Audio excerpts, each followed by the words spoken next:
ito.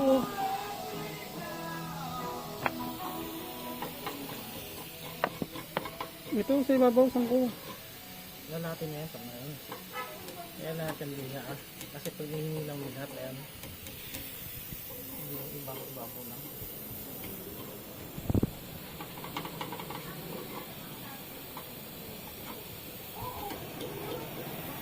Dito, teka, ano yung mga dito, hindi ko alam dito sa land.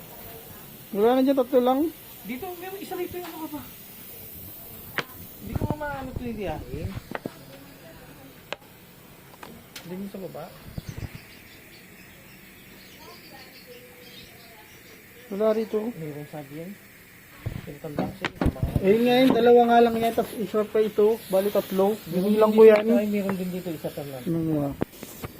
Ulit tayo.